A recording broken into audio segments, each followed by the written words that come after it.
Hey everyone, and welcome to the video. Now, usually on this channel I'm talking some lighthearted stuff. We're looking at jerseys, we're looking at logos, maybe I'm unboxing a couple of things, or I'm going through some cards, or we're playing GeoGuessr. Lighthearted content, that's really kind of what I focus on. I save all the serious hockey talk for the podcast, which runs through the season, which is on our podcast channel, not this channel.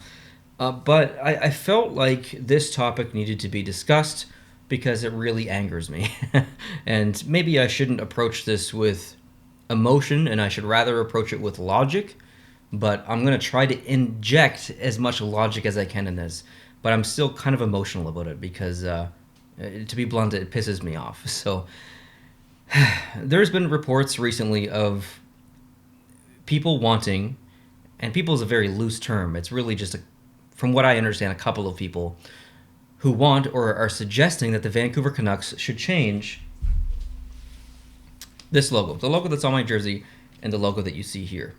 They are calling it cultural appropriation. This is a controversial topic. So I understand that people who watch this may be of different opinions than I am, and I am fully prepared for any potential comment down below. But I'm going to approach this respectfully, or as respectful as I can.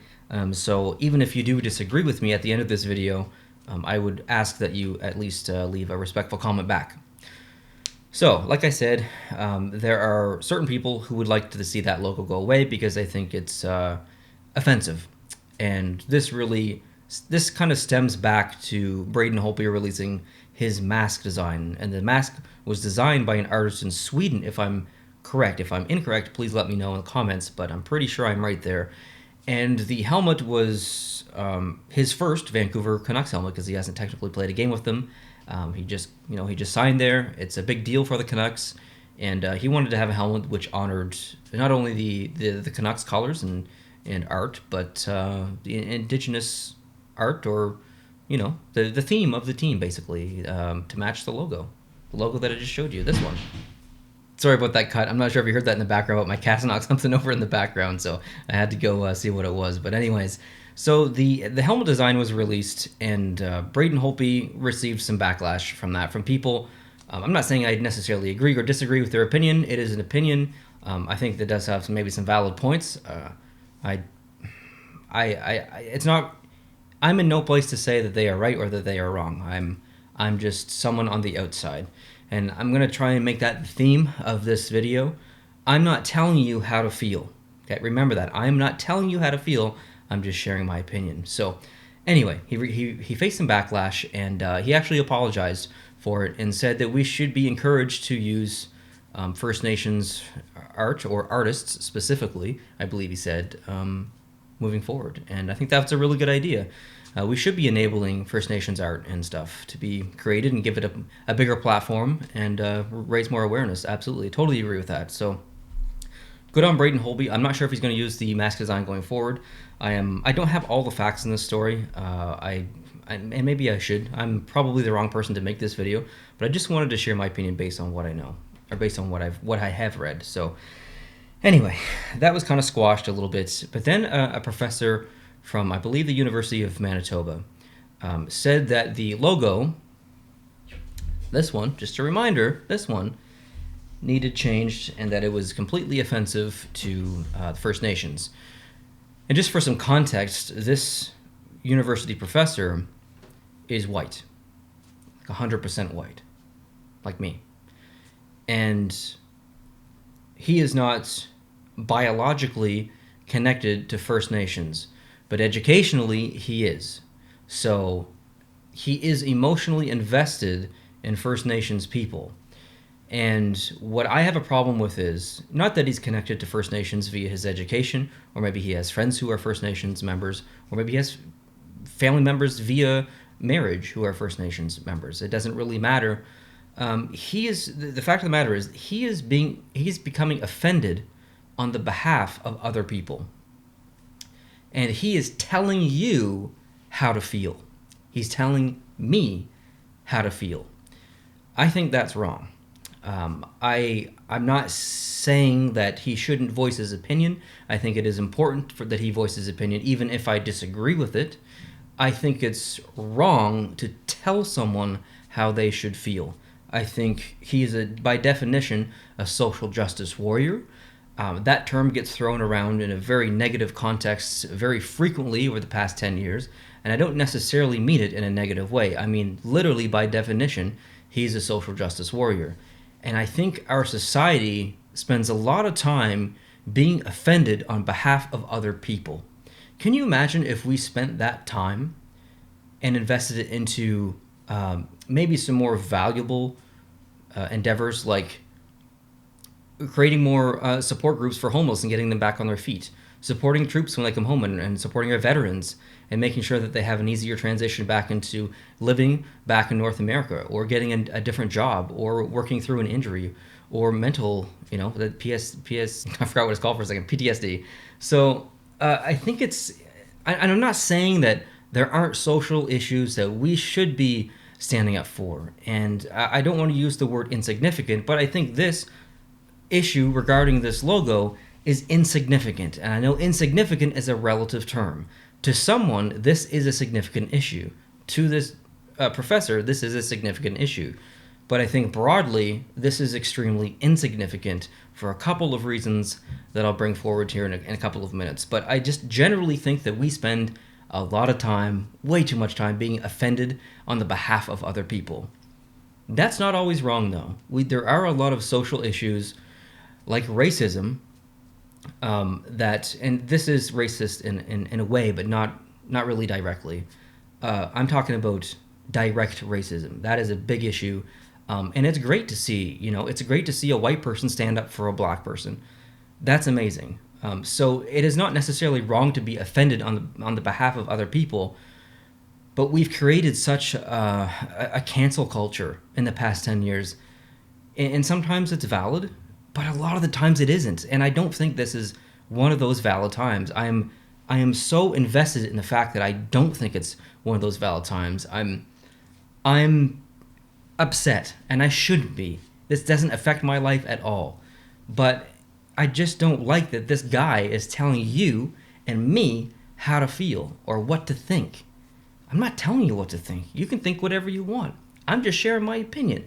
And I wish that he kind of shared his opinion too, versus telling people what to think, because I don't think that's the right thing to do, especially if you're representing First Nations best interests, which clearly he is, because educationally that's how he's connected. So if he's trying to represent their best interests, how about having a conversation around it versus telling everyone what to do or how to think? That's, in my opinion, the wrong stance. So if you agree with him, hey, that's cool. That's totally fine. I respect your opinion, and you can have that opinion. I'm not telling you, keyword, I'm not telling you that you should think differently. I'm just sharing my side of the story, or my side of my opinion, rather. So let's go back a couple of minutes to when I said that there are other things to kind of discuss and dissect here. The Vancouver Canucks 20 years ago contacted First Nations when they were creating that logo, okay? And the First Nations at the time said, you know what, that's totally fine.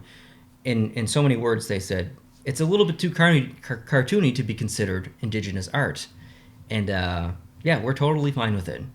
And the Vancouver Canucks, logo aside, are very connected to the First Nations there. And I mean, this isn't offensive. They are honoring. There's a difference between like disrespecting and stealing versus honoring. And the Vancouver Canucks do a very good job at honoring First Nations people. They just had a whole campaign at the earlier this year, late last year, coming out with those new jerseys, and they had a campaign running with some First Nations people. And they went back and I asked them recently, I think because of this, and they said, okay, there's this controversy going on. Are you offended now by this logo? And they were like, no, we're still not offended. So when you have the people, the First Nations people, directly telling you, and by you I mean the Vancouver Canucks, that no, what you are doing is not offensive, then why the hell is someone in Manitoba who is not connected to these specific First Nations people telling the Vancouver Canucks that those people are offended? It's ridiculous. I think it's stupid. I think it's frankly unacceptable, to be completely honest. Again, I'm not saying that he should not have that opinion. He's entitled to his own opinion. I just think cancel culture has gone too far. I'm not sure if he's looking for attention. Maybe he's bored with COVID and he's stuck at home and he's trying to create more awareness. If that's the case, I think this is the wrong direction. I still respect him for having publicly shared his thoughts, even though I think they're a little bit too direct. I still have to respect his opinion. So I think this squashes everything. You've got the First Nations community telling the Vancouver Canucks, hey, we're not offended by this. And here's the other part. This white man, made a point that, the Vancouver Canucks are on stolen land, making millions because of this logo. Do you think people are like, if I had an LA jersey here, I'm like, oh, that's kind of a nice jersey. And then I had an Anaheim jersey. Oh, that's kind of a nice jersey. I wonder which one I should buy. And then I saw this one. Oh my God, that's First Nations related. I have to buy that right now. Here's my money. That's not happening. Okay. So yeah, the Vancouver Canucks are a business. Yes, they make millions of dollars, potentially billions of dollars, but they're not piggybacking off Indigenous art and propelling themselves millions and billions of dollars more than they normally make. And them being on stolen land. Wonder where he lives. Does he live in Canada? Does he live on stolen land? Do I live on stolen land? Technically, we all live on stolen land. So if you live in Canada and you're telling a corporation or the arena or whoever that they're on stolen land, if you don't want to live on stolen land, if this guy who lives in Canada, clearly he lives on stolen land too, move away. Leave Canada. If you have a problem with the way that our society has evolved, and I'm not saying it has evolved good, there are tons of issues with First Nations, and it's very unfortunate how our government has treated them for the last hundreds and hundreds of years. And yeah, it's terrible what happened 400 years ago or 500 years ago or whenever that was. That sucks, okay? But there's nothing that we can do about it directly. We're not going to change our entire society, okay? But we can support the First Nations. We can encourage them to grow. We can encourage their art, and we can do things that intertwine our societies and try and make things as best as we possibly can. It is unrealistic for the Vancouver Canucks to sell the arena because it's on stolen land, or for all Canadians to leave Canada because it was originally Indigenous land or First Nations land, which it was. It's just not realistic. You're talking about moving 36 million people to where? To the United States? Oh, guess what? Guess whose land that was too? Exactly. So now you're talking about moving 270 million people.